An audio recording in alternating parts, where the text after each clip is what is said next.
नमस्कार दोस्तों, कैसे हैं आप? मैं दीपेश आपका बहुत बहुत स्वागत करता हूं आपके अपने ही चैनल इजी फोटोग्राफी ट्रिक्स में। और आज का टॉपिक है फोकस।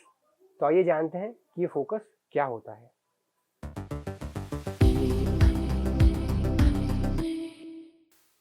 फोकस, आखिर फोकस क्या होता है? देखिए, फोकस को अगर हम आसान भाषा में समझें तो फोकस का मतलब होता है साफ दिखना। जैसे कि मेरा ये चेहरा अभी साफ दिख रहा है आपको, और पीछे का कुछ साफ नहीं दिख रहा, मतलब मेरा ये चेहरा फोकस है और पीछे का जो बैकग्राउंड है वो डीफोकस है। तो ये होता है फोकस। अब आइए हम जानते हैं कि डिजिटल फोटोग्राफी में फोकस को किस तरीके से यूज किया जाता है और किस किस टाइप के फोकस मोड्स होते हैं।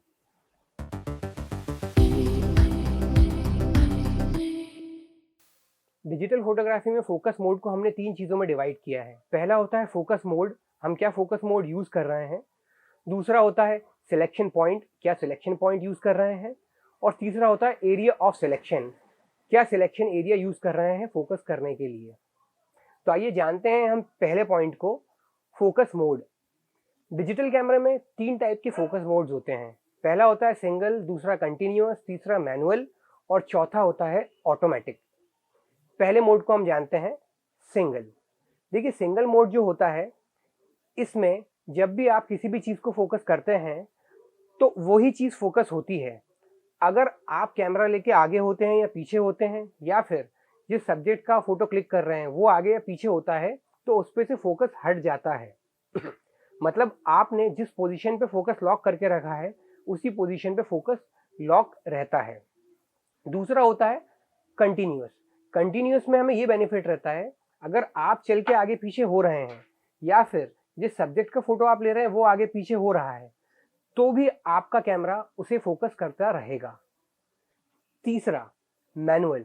मैनुअल में क्या होता है कि आपको कुछ भी ऑटोमेटिक रहता ही नहीं है। मैनुअल का मतलब यही है कि आपको खुद मैनुअली फोकस एडजस्ट करना पड़ेगा फोकस रिंग के थ्रू। तो ये हुआ तीसरा मैनुअल। अब चौथा ऑटोमेटिक। ये किसी कैमरे में होता है, किसी किसी कैमरे में नहीं होता है, क्योंकि इतना यूजफुल होता भी नहीं है। क्योंकि ऑटोमेटिक खुद ये डिसाइड करता है कि मुझे कब सिंगल लगाना है या कब कंटिन्यूअस मोड लगाना है। अब मैं आपको सिंगल कंटिन्यूअस मोड को ज़रा डिटेल में समझा देता हूँ कि इन्हें किस किस जगह यूज़ किया जाता है और किस किस कंडीशन में यूज़ करना चाहिए।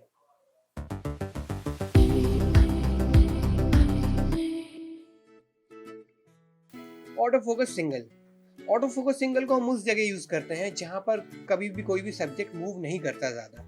जैसे कि अभी हमारा मॉडल एक ही जगह खड़े होकर डिफरेंट डिफरेंट पोज दे रहा था, तो हमने सिंगल पे लगाया, शूट करा, देख सकते हैं आप सारे फोटोज बढ़िया फोकस में हैं। लेकिन अगर वो मॉडल चल के आगे आ रहा होगा तो दिक्कत क्या होती है कि हमारा जो फोकस लॉक रहता है वो पहले वाले फोटो पे है। ये मैंने कंटिन्यूसली क्लिक करे हैं फोटोज और फोकस लॉक था पहले वाले फोटो पे। तो जैसे ही मॉडल चल के आगे आया, ये सब्जेक्ट हमारा चल के आगे आया, तो फोटोज ब्लर हो गए। तो इस जगह काम आएगा हमें ऑटो फोकस कंटिन्यूअस।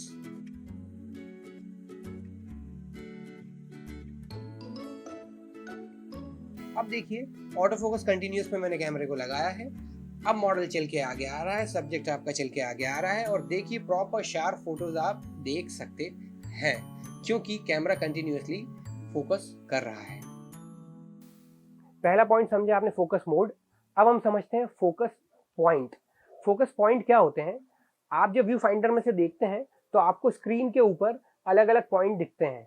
आप जिस पॉइंट को पकड़ के फोकस करते हैं वो फोकस हो जाता है। ये होते हैं फोकस पॉइंट।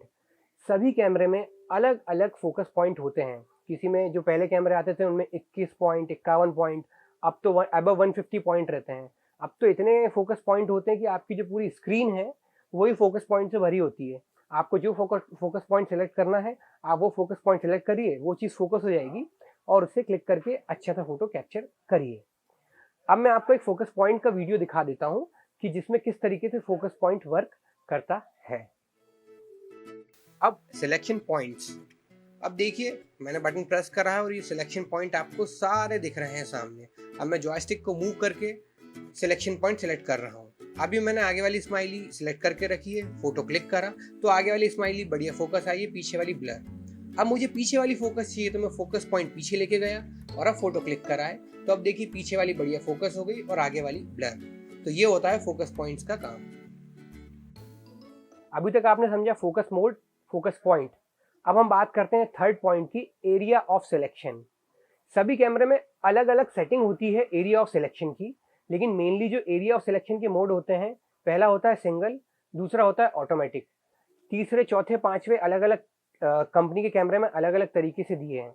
हम पहले सिंगल पॉइंट को समझते हैं। सिंगल पॉइंट में क्या होता है, आपकी पूरी स्क्रीन रहती है, उस पर जितने भी पॉइंट हैं सब रहते हैं। आप आपके जॉयस्टिक या कैमरे में जो भी बटन दिया है आगे पीछे फोकस पॉइंट को करने के लिए, उससे आप पॉइंट को एडजस्ट करिए और उस चीज़ को फोकस कर लीजिए। पूरा व्यू फाइंडर खुला होता है, जो भी पॉइंट आपको सिलेक्ट करना हो वो आप कर सकते हैं। ये होता है सिंगल पॉइंट। दूसरा ऑटोमेटिक। ऑटोमेटिक में क्या होता है, ऑटोमेटिक में कैमरा खुद ही डिसाइड करता है कि उसको कौन सा पॉइंट सिलेक्ट करना है। अब हम थर्ड पॉइंट की बात करते हैं, डायनेमिक।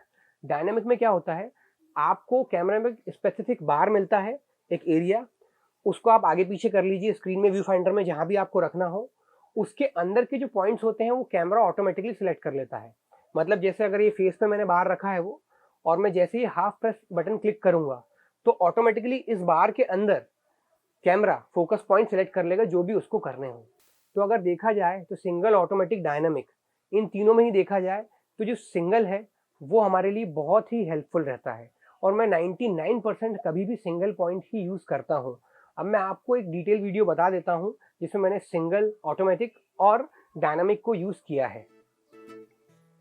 अब इस एक फोटो में मैंने अलग अलग एरिया सिलेक्शन मोड यूज़ करे हैं। पहला जो यूज़ करा है वो है सिंगल। सिंगल में पूरे फोकस पॉइंट्स आपके सामने होते हैं, जो भी एक सिंगल फोकस पॉइंट आप सिलेक्ट करना चाहें वो कर सकते हैं, जैसे कि मैंने ये सिलेक्ट करा है और फोटो क्लिक करा है। Second, zone. जोन में क्या होता है, एक स्पेसिफिक बार, एक एरिया दिया जाता है आपको, उसके अंदर के जो फोकस पॉइंट होते हैं वो कैमरा ऑटोमेटिकली सिलेक्ट कर लेता है, जैसा कि आप स्क्रीन पे देख सकते हैं। अभी आगे वाली स्माइली पे देख रहे हैं आप, जो ग्रीन ग्रीन दिख रहे हैं फोकस पॉइंट ऑटोमेटिक सिलेक्ट कर रहा है कैमरा। सेम पीछे वाली स्माइली पे मैंने करके दिखाया है। अब लास्ट में ऑटो। ऑटो में क्या होता है, हमें बस शटर का रिलीज बटन हाफ प्रेस करना होता है और कैमरा ऑटोमेटिकली फोकस सिलेक्ट कर लेता है जो भी कैमरे को उचित लगता है। जैसे कि अभी स्माइली दिख रही है आगे बढ़ी उसको, तो उसने ऑटोमेटिकली उसको फोकस कर लिया। तो दोस्तों ये था डिजिटल कैमरे का पूरा focus system, focus modes, area of selection और सिलेक्शन पॉइंट। इन तीनों का आप अच्छे से स्टडी करें। आपको अगर सेटिंग समझने में दिक्कत आ रही है तो थोड़ा सा अपने कैमरे को एक्सप्लोर करें, क्योंकि सभी कैमरे में अलग अलग बटन दी रहते हैं, अलग अलग सेटिंग दी रहती हैं। थोड़ा कभी अंदर जाना पड़ेगा, किसी कैमरे में सेटिंग बाहर रहती है, किसी में अंदर रहती है, किसी में बटन आगे रहता है, किसी में पीछे रहता है। तो आप थोड़ा सा कैमरे को एक्सप्लोर करें और फोकस सिस्टम को अच्छे से समझ लें। उसका रीज़न क्या है, अभी तक मैं आपको समझा चुका हूँ। Aperture, shutter speed, ISO, exposure triangle, इन सब में आप थोड़ा बहुत करेक्शन बाद में कर सकते हैं। लेकिन अगर आपके कैमरे ने फोकस प्रॉपर नहीं करा है तो फोकस को आप बाद में सही नहीं कर सकते हैं। तो कभी भी जिस भी सब्जेक्ट का फोटो ले रहे हैं वो प्रॉपरली फोकस होना बहुत ज़रूरी रहता है। तो इसीलिए आप अच्छे से स्टडी करें कि फोकस को कब आपको सिंगल रखना है, कब कंटिन्यूस रखना है, कितने फोकस पॉइंट रखने हैं, क्या फोकस मोड रखना है। इस चीज़ को आप अच्छे से स्टडी करिए और आशा करता हूँ ये मेरा वीडियो आपको पसंद आया होगा। अगर ये मेरा वीडियो आपको पसंद आया तो प्लीज़ इसे लाइक करें, शेयर करें, मेरे वीडियो पे कमेंट करें, और अगर ऐसे अच्छे वीडियोस देखना चाहते हैं तो प्लीज़ मेरे चैनल को सब्सक्राइब करें। धन्यवाद।